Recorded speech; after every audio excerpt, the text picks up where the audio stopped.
harusnya Komnas HAM mengikutsertakan penyidik independen dari asing.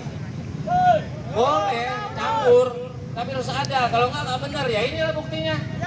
Jadi kejahatan biasa, umum. Padahal ini kejahatan HAM. Kejahatan HAM. Nah, belum apa-apa, udah minta 20 triliun.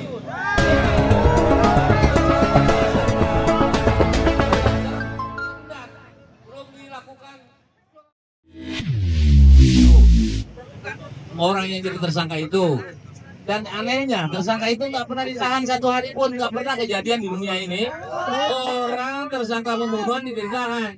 Itu tanda-tanda, saya juga tulis. Ini alhasil mau diarahkan kepada pasal 49 karena berat lawan.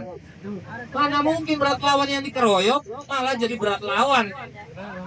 Bersenjata lengkap. Nah itu tanda-tandanya. Langsung saya ringkas ini, saya buat lagi tulisan.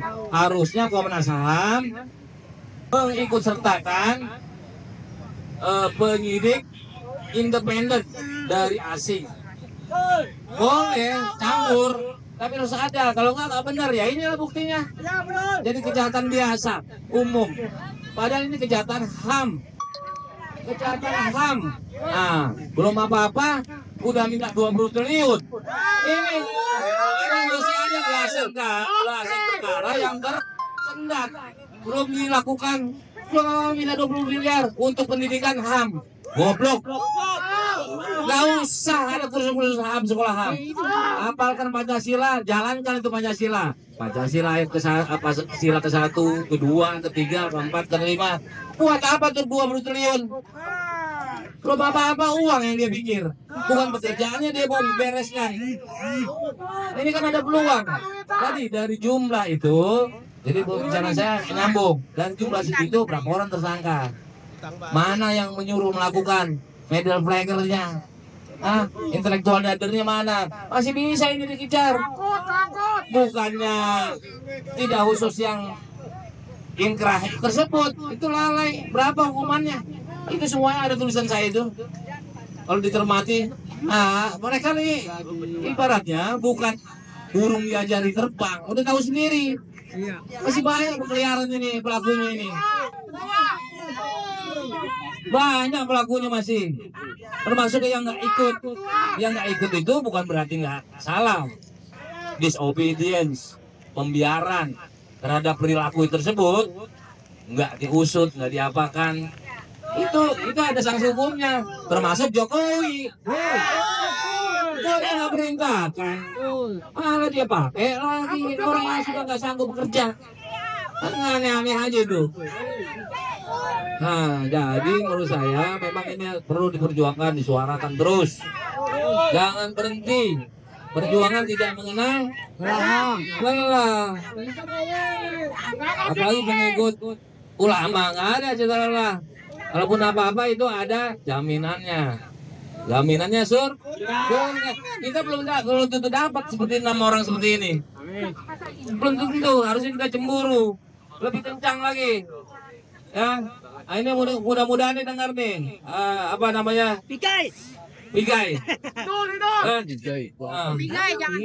Saya di blok nih, nomor saya langsung di blok dia ini.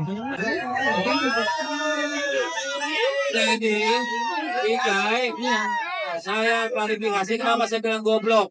Goblok kalau kepengen buat 20 triliun supaya orang mengerti tentang pelanggaran HAM. Semuanya nggak perlu sekolah itu. Mencuri nggak boleh, membunuh nggak boleh. Itu tuh biasa-biasa aja itu. Samain dengan KUHP 20 triliun diminta belum kerja. Kurang ajar nggak? Ajar, belum kerja udah minta 20 triliun. Karena kurang diajar, tanda kutip ya. Rakyat lagi susah. Minta 20 triliun belum kerja. Angka Pigai. Utang banyak. Nah ini sekarang ini dalam hukum disebut notorious patent. Ini tuntutan ini sudah diketahui secara umum bahwa masyarakat, keluarga korban, simpatisan, semua warga masyarakat yang merasa teraniaya dengan perilaku pengaman penertib hukum tapi perilakunya anomali, kontradiktif. Ini udah tahu bahwa ini sedang dituntut. Sebetulnya nggak perlu nih kita teriak-teriak begini, kumpul-kumpul. Mereka harus kerja sendiri. Oh, masih ada pelaku pembunuhan, unlawful killing ini masih bahaya berkeliaran. Dan orangnya juga dengar ini, tahu ini kita nuntut ini. Kapolri juga tahu kita nuntut. Harusnya mereka kerja. Nggak perlu diingat-ingatkan begini. Nah, mudah-mudahan presiden kita yang baru ini, mudah-mudahan ya, mudah-mudahan mendengar keluhan, masukan-masukan dari kita. Ini para ulama ini, insya Allah ahli surga. Kalau kalian pejabat tidak mengindahkan, ya ulama yang soleh ya, bukan ulama yang kemarin belain pik tuh ya.